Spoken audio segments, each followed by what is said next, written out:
iniciar esse momento da palavra, eu queria convidar você a abrir sua Bíblia em Lucas. Você sabe, hoje nós estamos participando da ceia do Senhor, um momento ímpar da igreja, onde todo mês nós celebramos a ceia do Senhor.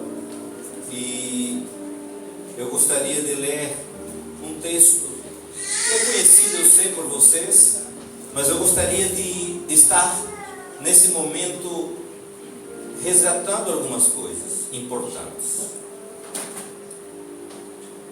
Lucas 23, a partir do verso... Vamos ler a partir do verso 26. Lucas 23, a partir do verso 26. E enquanto o conduziam, eles agarraram um sirineu chamado Simão, que vinha do campo, e puseram-lhe a cruz sobre os ombros, para que a levasse após Jesus. Uma grande multidão do povo o seguia, e também mulheres que batiam no peito e o lamentavam. Porém, Jesus, voltando-se para elas, disse: filhas de Jerusalém, não chorem por mim, chorem antes por vocês mesmas e por seus filhos, porque virão dias em que se dirá: bem-aventuradas as estéreis, que não geraram nem amamentaram. Nesses dias dirão aos montes: caiam em cima de nós, e às colinas cubram-nos. Porque se isto é feito com a madeira verde, o que será da madeira seca? E também eram levados outros dois que eram malfeitores, para serem executados com Jesus. Quando chegaram ao lugar chamado Calvário, em outras traduções tem caveira, ali o crucificaram, bem como aos malfeitores, um à sua direita e outro à sua esquerda. Mas Jesus dizia: Pai, perdoa-lhes, porque não sabem o que fazem. Então, para repartir as roupas dele, lançaram sortes. O povo estava ali e observava tudo. Também as autoridades zombavam e diziam: salvou os outros, que salve a si mesmo, se é de fato o Cristo de Deus, o escolhido. Igualmente, os soldados zombavam dele e, aproximando-se, trouxeram-lhe vinagre, dizendo: se você é o rei dos judeus, salve-se a si mesmo. Acima de Jesus estava a seguinte inscrição: este é o rei dos judeus. Um dos malfeitores crucificados blasfemava contra Jesus, dizendo: você não é o Cristo? Salve-se a si mesmo e a nós também. Porém o outro malfeitor o repreendeu, dizendo: você nem ao menos teme a Deus, estando sob igual sentença? A nossa punição é justa, porque estamos recebendo o castigo que os nossos atos merecem. Mas este não fez mal nenhum. E acrescentou: Jesus, lembre-se de mim quando você vier no seu reino. Jesus respondeu: em verdade lhe digo que hoje mesmo você estará comigo no paraíso. Esse texto, amados, tem como pano de fundo, como contexto, a crucificação de Jesus.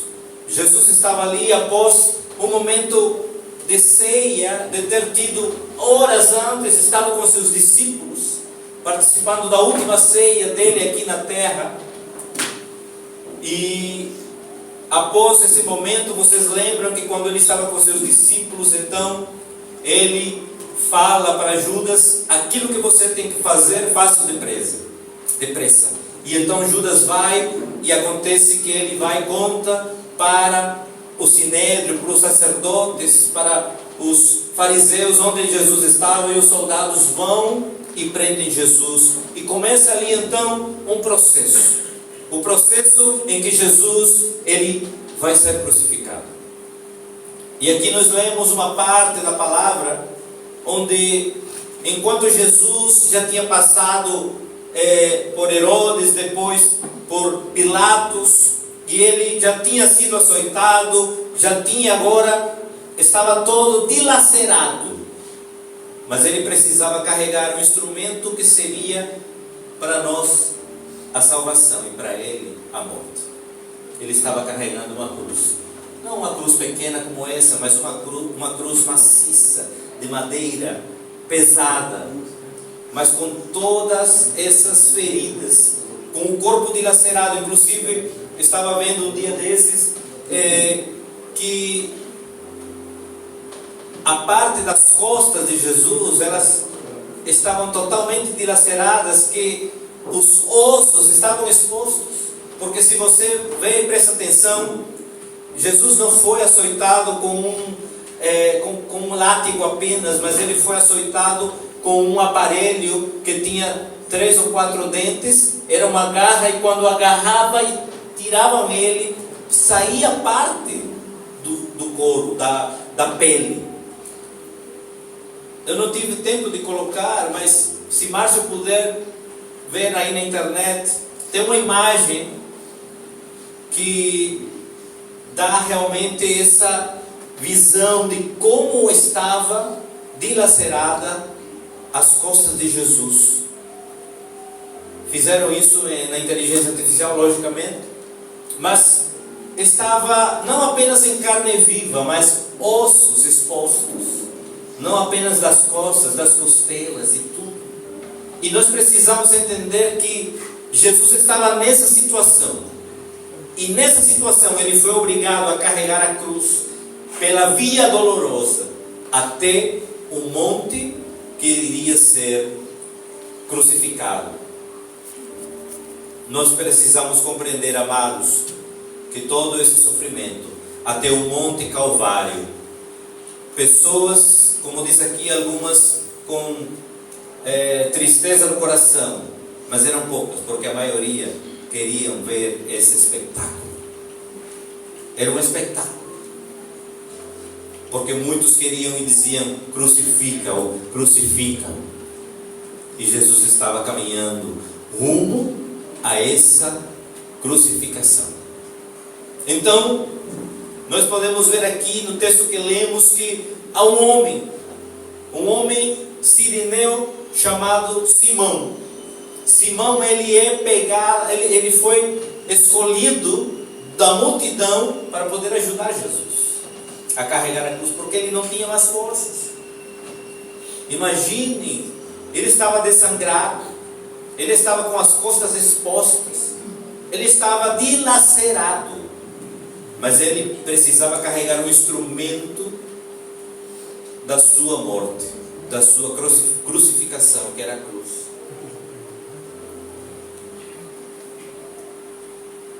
Eu gostaria que você imaginasse agora, fechasse seus olhos e imaginasse a seguinte cena: Jesus caminhando rumo ao Calvário, sendo conduzido, empurrado, torturado,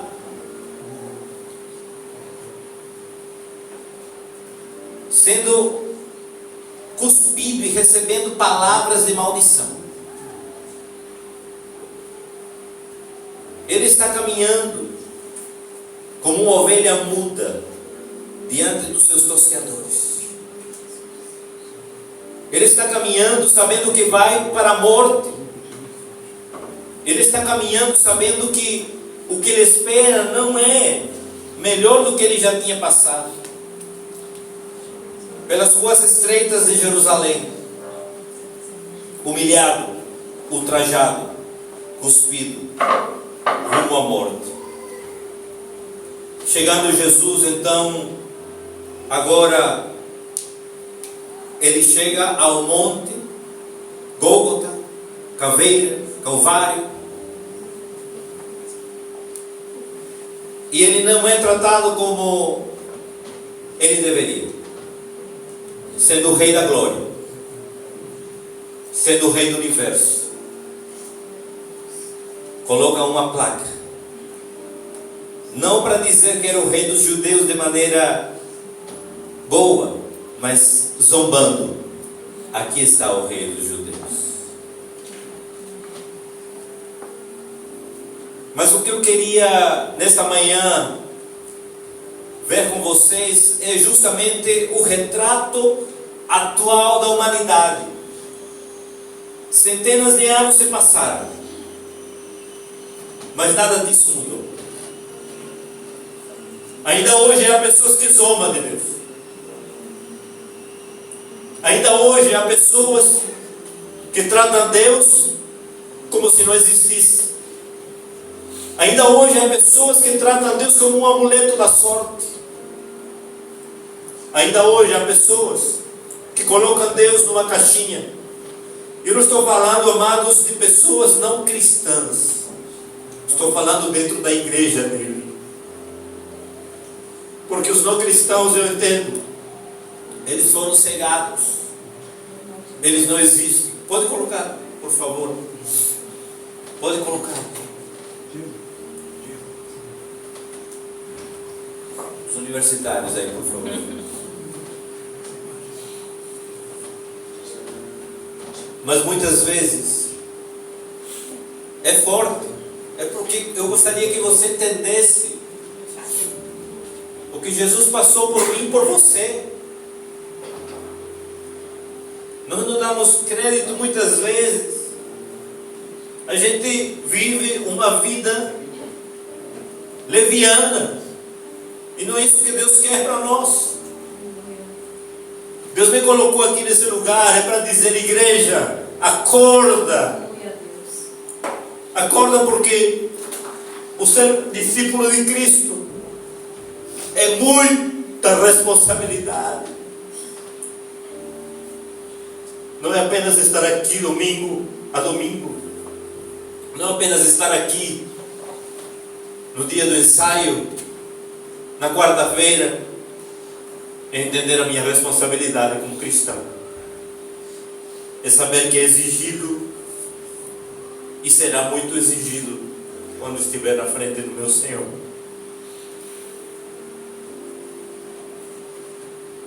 Precisamos compreender isso. Há dois tipos de pessoas, enquanto estão colocando aí a imagem. Há dois tipos de pessoas que existem na humanidade. Aquelas pessoas que conhecem a verdade e aquelas pessoas que não conhecem a verdade. Ambas pessoas estão perdidas, ou pelo menos uma delas estava perdida, mas encontrou Jesus. Era desse jeito, mais ou menos, que estavam nas costas de Jesus, com os ossos expostos.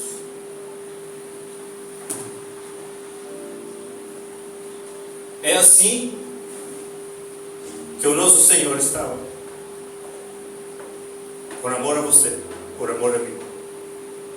É assim que Ele carregou a cruz. Talvez a inteligência artificial poupou algumas coisas, mas a realidade é mais crua e dura.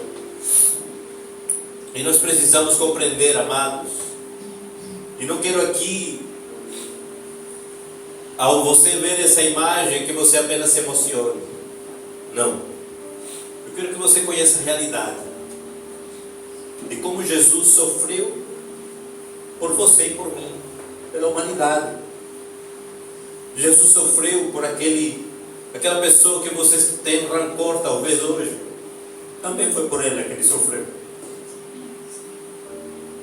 Por aquela pessoa que te fez mal e que você não quer falar. Foi por ela também que Jesus morreu. Foi por ela também que Jesus passou por isso. Há dois tipos de pessoas, então, que vivem na humanidade. Aquelas que conhecem a verdade e aquelas que não. aquelas que muitas vezes zombam de Deus e outras que não. Mesmo como aconteceu naquele dia no Calvário, Jesus foi colocado no centro. Jesus foi colocado no centro. E os dois tipos da humanidade do seu lado. Um tipo de humanidade que zomba. E ainda muitos hoje zombam. Ainda muitos hoje debocham. Mas quando eu quero falar isso, eu não me refiro apenas à humanidade que está perdida. Eu me refiro agora dentro da igreja. Sabe como você e eu debochamos de Deus dentro da igreja? Quando a gente acha que somos merecedores de alguma coisa.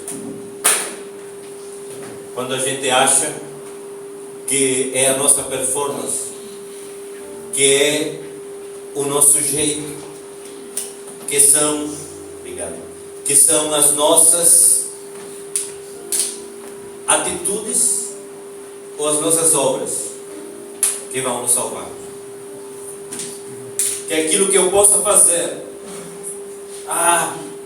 Hoje eu vou fazer chorar a igreja, por isso sou melhor.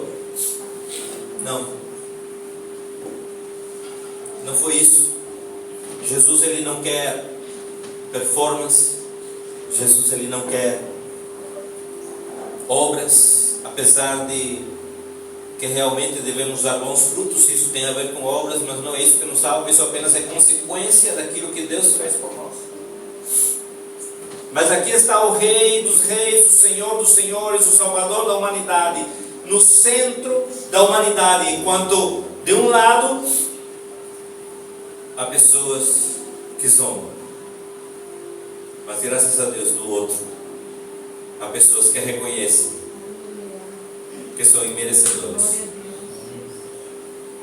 Quando eu falo aqui, amados, que eu não valo nada, que eu sou pecador miserável, é porque eu quero a cada dia matar o meu eu, que muitas vezes disse que eu sou melhor. Não sou melhor. Eu sou tão miserável, tão dependente de Deus, que cada vez que eu subo aqui, amados, eu digo: Senhor, eu sou digno. Como é que o Senhor ainda me usa, sendo tão miserável, sendo tão pecador? E aí vem a graça de Deus sobre nós. Mas essa graça não é para ser usada levianamente. Essa graça não é para ser usada como álibi. Essa graça é um presente que Deus nos dá todos os dias para viver uma vida melhor. Para olhar para mim no espelho e dizer: hoje eu preciso melhorar um pouco mais. Hoje eu preciso de transformação.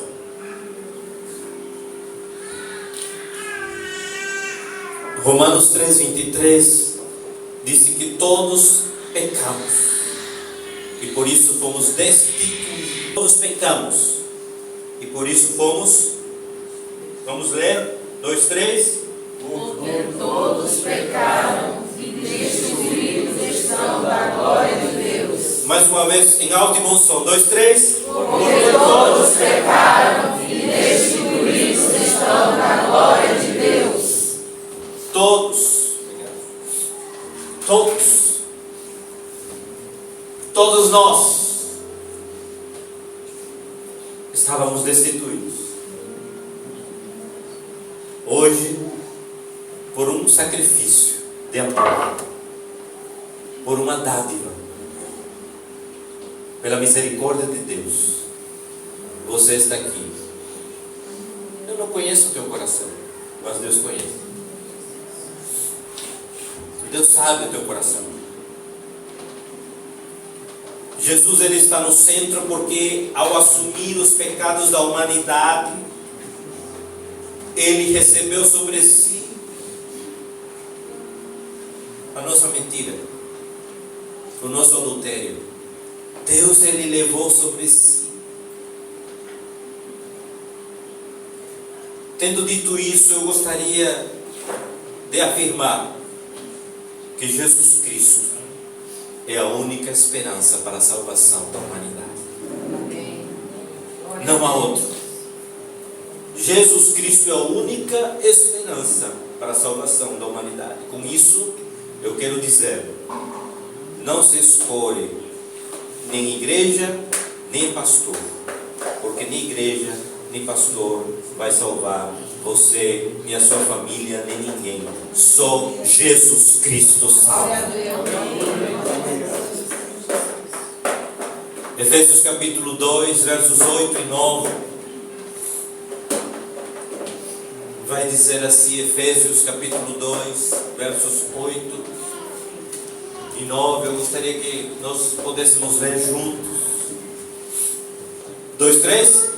Porque pela graça sois salvos, por meio da fé, e isso não vem de vós, é dom de Deus, não vem das obras, para que ninguém se glorie. Não vem daquilo que você ou eu possamos fazer. Sem mais delongas, eu quero ver esses dois tipos que existem na humanidade, esses dois tipos de pessoas que existem na humanidade. O primeiro tipo de pessoa é aquele transgressor que se acha merecedor da salvação. A humanidade em si, ela vive achando que é merecedora de bênçãos e regalias, seja dadas pelo Estado ou pelo esforço próprio. As pessoas aqui dizem, Deus não faz nada comigo, é o meu esforço, é o meu trabalho, é o meu suor, é a minha força. Negativo. Deus é o dador da vida, da saúde. A palavra do Senhor diz que todos os dias é renovada a misericórdia dele, por isso nós não somos consumidos. Se você acordou hoje, é graças a Deus. Se você acordou disposto hoje, é graças a Deus. Se não acordou disposto, também é graças a Deus. Mas aí é com você. Você precisa se animar. Você precisa tomar um polivitamínico. Ou então, dar uma caminhada, como estou dando, porque, olha, dá uma disposição. Realmente. Comecei a caminhar. Olhei assim e digo, não, Senhor, estou... Está passando os anos. Obrigado, Rafa, por me lembrar que estão passando os anos. E precisamos nos cuidar. Por quê? Porque isso também é mordomia cristã. Então, nós precisamos, amados, de entender que tudo é graças a Deus. As pessoas olham para si meio diferentes quando eu digo graças a Deus. Então nós precisamos compreender isso, amados. E assim era o coração desse homem que se achava merecedor. Apesar dele estar pagando pelos seus atos criminosos, apesar dele saber que estava ali porque cometeu erro, e olha que o erro que eles cometeram não foi qualquer um, porque o erro de ser crucificado era a maneira de morrer numa cruz. Já dizia tudo de como estava morrendo, por que estava morrendo essa pessoa. Era o pior dos delitos. Era a maneira mais vergonhosa e maldita de poder morrer naquela época. Mas o coração daquele homem achava não, que estava bem, que merecia alguma coisa. E como se fosse pouco ainda, veja o que ele disse no verso 39. Um dos malfeitores crucificados blasfemava contra Jesus, dizendo: você não é o Cristo? Salve-se a si mesmo e a nós também. ainda achava pouco e blasfemava. Ele estava tão perto do Salvador, fisicamente, mas tão longe no seu coração. E aqui eu quero dizer, amados, não se enganem. Estar na igreja não vai salvar você. Vir nos domingos pela manhã, 10h30, levantar as mãos, cantar e chorar, não vai salvar você. Pelo contrário, muitas vezes você conhecer a verdade e não praticá-la vai ser um peso tão grande no dia do julgamento. Aquele homem estava perto do Salvador. Aquele homem estava de lado de Jesus. Mas ele não quis ser transformado de coração. Ele não quis ter um encontro verdadeiro. Nem religião, nem nada do que você faça por estar perto de Jesus pode salvar você. Porque o teu coração pode estar tão longe, mesmo estando dentro de uma igreja. E aqui eu quero fazer uma pergunta para você responder a você mesmo. Você está com o seu coração em Cristo ou em você mesmo? Responda a você. Quantas pessoas que reconhecem que Cristo é real, que oram, que buscam na igreja, que estão aqui nos domingos, nas quartas, mas estão perdidas, mas não se acharam ainda, porque acham que são merecedoras, porque acham que pelo simples fato de vir no domingo já está tudo resolvido. Mas e de segunda a sábado, o que acontece nesse lapso? O que acontece? O que esse homem queria era acabar com o seu sofrimento momentâneo.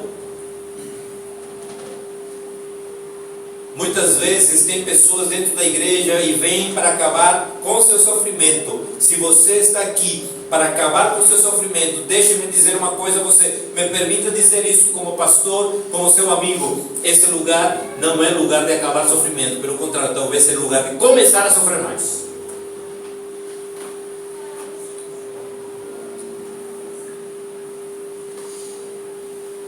Sabe por quê?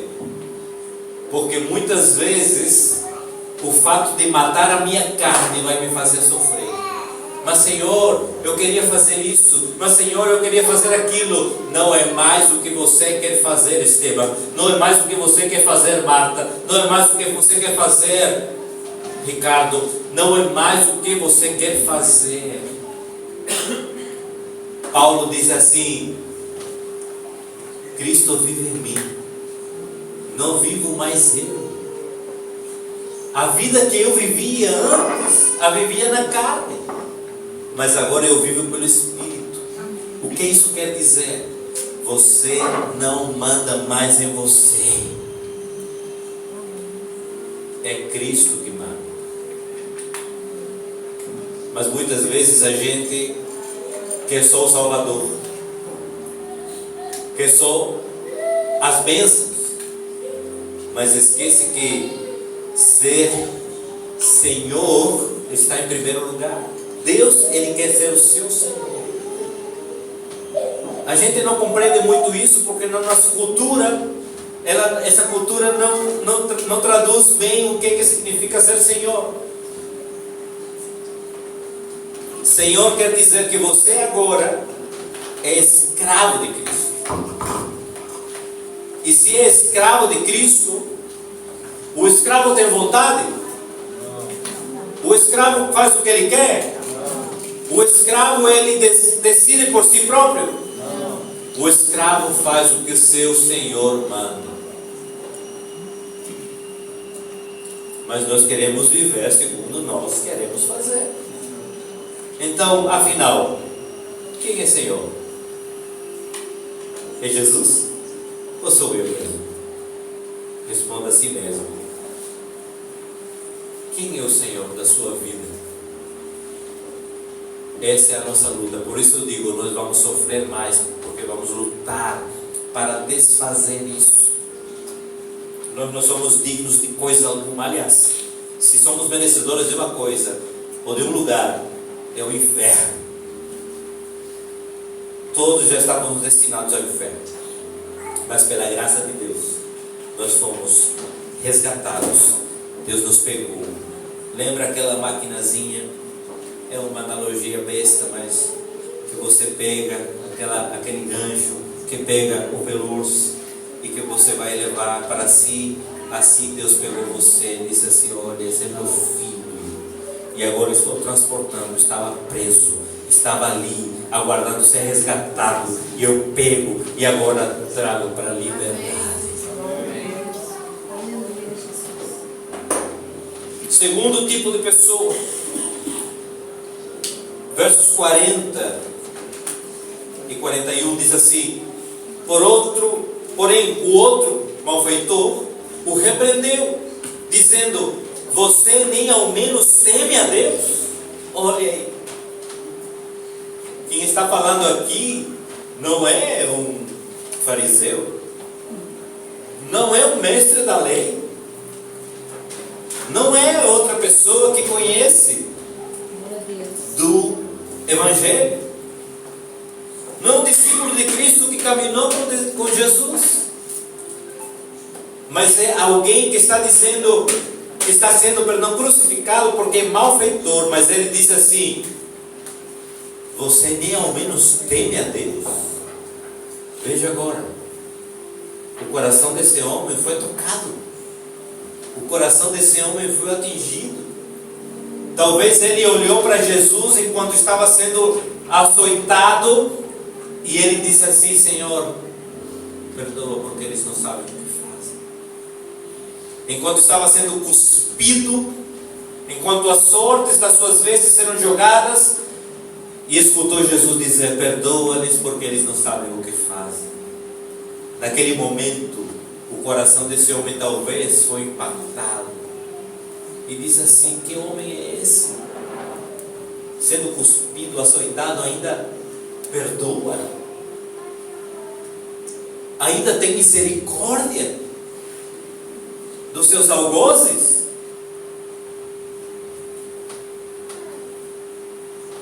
Mas só ele entendeu essa mensagem, porque o outro não. Veja o que diz o verso a seguir, 40 e 41, na parte B. Você nem ao menos teme a Deus, estando sob igual sentença? Verso 41. A nossa punição é justa, porque estamos recebendo o castigo que os nossos atos merecem. Mas este não fez mal nenhum. E acrescentou, verso 42: Jesus, lembra-te de mim quando vieres em teu reino. Aleluia, Jesus. Olha, um coração transformado. Só um deles entendeu a mensagem da cruz. Oh, glória a Deus, Pai. Através do testemunho próprio da vida de Jesus. E assim se arrependeu.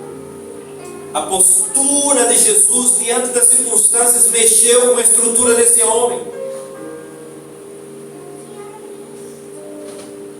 A nossa postura está mexendo com a estrutura de homens e mulheres? Se a nossa estrutura está mexendo de maneira positiva, amém. Se não, vamos rever hoje nossos conceitos. Vamos rever hoje aquilo que nós estamos vivendo. Porque eu não posso ser igual ao mundo. No mundo jaz o maligno. Neste reino, o Rei dos Reis chama-se Jesus Cristo. Precisamos nos humilhar, irmãos, diante da poderosa mão de Deus. Enquanto você e eu não reconhecermos que Deus é soberano, que Jesus é o Senhor, nós ainda estamos como aquele homem que está perdido, sem esperança, sem salvação. se você pensar em que você tem direitos a reivindicar, você ainda está sendo legalista. Porque o único direito que você e eu podemos reivindicar é o direito de ir ao inferno. Nenhum mais. Porque esse era o destino que nós tínhamos. Mas graças a Deus que nos deu a vitória em Cristo Jesus.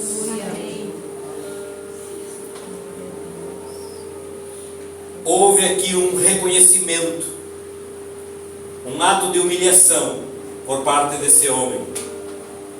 Ele sabia que estava sendo condenado de maneira justa. E é isso que gostaria, nesta manhã, de dizer. E você e eu podemos compreender isso. Todos nós, Romanos 3:23, estávamos condenados à morte, porque todos pecamos e estamos destituídos da glória de Deus. Mas nós fomos resgatados, porque nós cremos e colocamos Deus como Senhor da nossa vida. Não sou Salvador, Senhor. Você entende agora o que é o Senhor?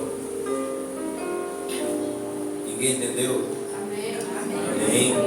E se você entende que é um Senhor, sabe por quê?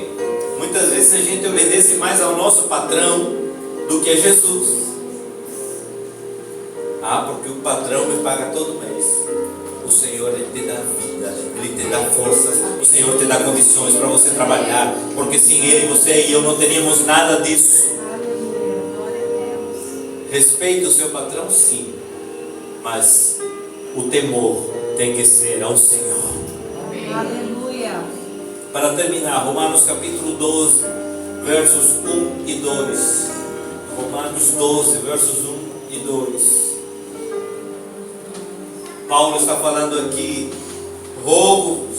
Olha, eu quero fazer e parafrasear isso como Paulo está falando. A igreja Ágape.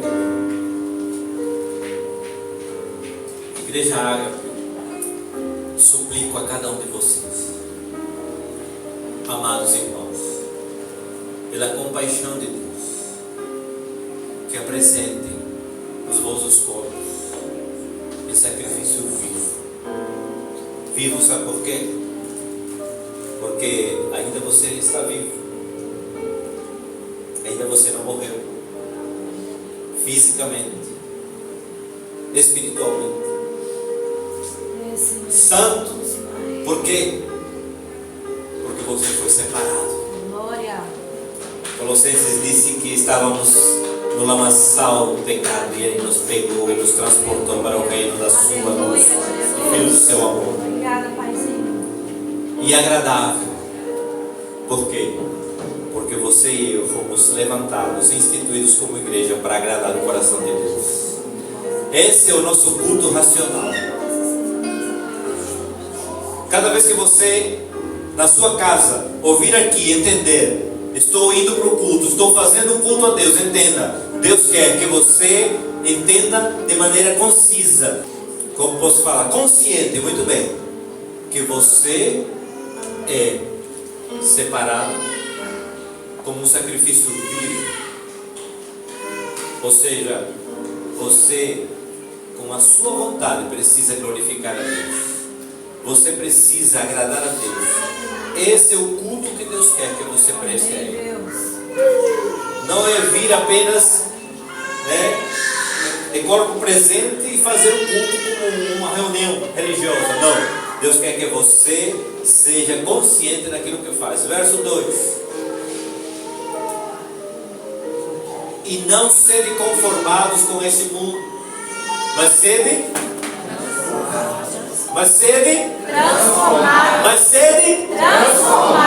transformados pela renovação do vosso entendimento, para que experimenteis qual seja a boa, agradável e perfeita vontade de Deus.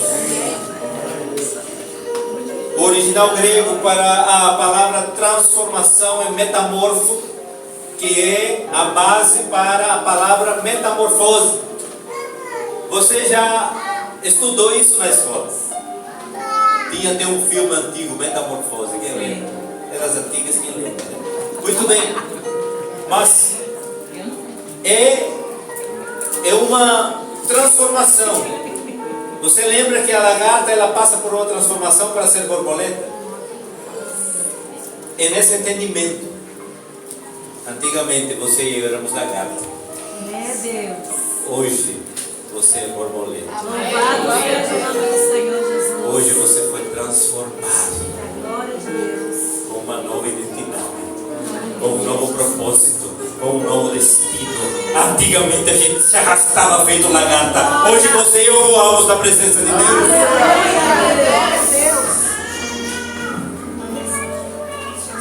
É semelhante a esse processo. E a transformação não é da noite para o dia. Exige um processo. E esse processo muitas vezes dói. Porque a lagarta entra no casulo e passa dias na escuridão. Mas daqui a pouco ela vai sendo transformada.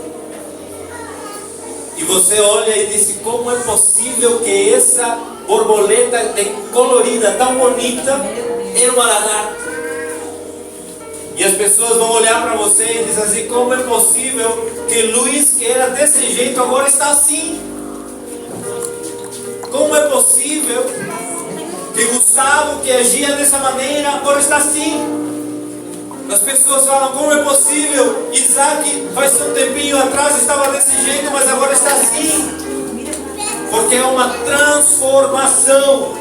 Há uma transformação, porque Deus quer transformar a nossa vida. Aleluia. Para finalizar, eu peço às crianças que se aquietem, por favor. Não existe esperança de salvação para a humanidade sem reconhecimento da nossa condição pecaminosa. Muito pouco se fala hoje nas igrejas sobre isso.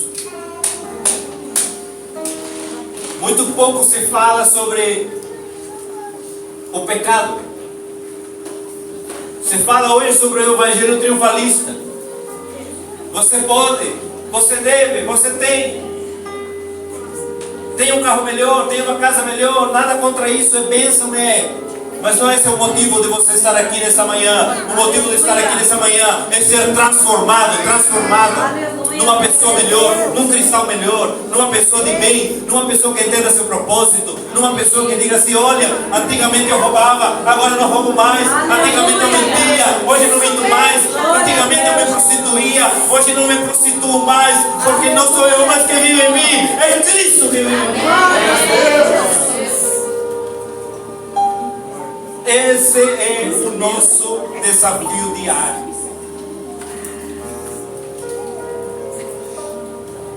Não vivo mais eu, mas Cristo vive.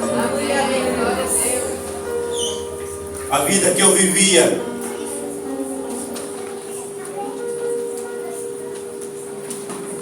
eu vivia na carne. Por isso eu digo, é tempo de sofrer mais, porque aquilo que eu quero todos os dias eu preciso matar. Eu tenho que matar. E matar a carne dói. E matar a carne é um sofrimento. Matar a minha vontade é um sofrimento. Matar a minha vontade implica em morrer.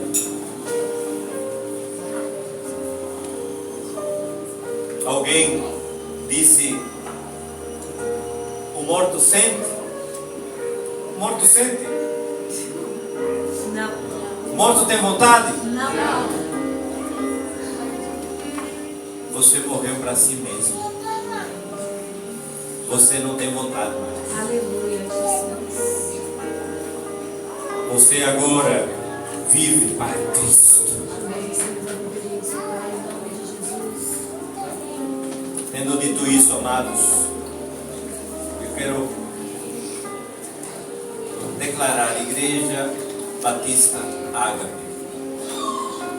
Vamos fazer um compromisso, não com o pastor, não com a igreja, mas com o nosso Senhor. Esse compromisso com o nosso Senhor é de ser transformado dia a dia. Essa metamorfose, ela precisa ser diária. Essa metamorfose, ela é um processo. E nós estamos em transformação. Tem uma frase que Célia fala e eu assino embaixo. Ela disse: nós somos como um prédio que estamos em construção. Todos os dias Deus coloca um tijolo. Todos os dias Deus vai alinhando. Quem trabalha com construção sabe isso. E muitas vezes é preciso quebrar paredes. Muitas vezes é preciso quebrar estruturas. Aleluia. Para poder levantar um fundamento novo. Aleluia. Então muitas vezes vai acontecer isso na nossa vida. Eu preciso ser um agente de transformação. Como vou ser um agente de transformação se ainda vivo querendo satisfazer a minha carne, os meus próprios prazeres? Não, Deus quer que você viva segundo Deus, Ele quer que você viva.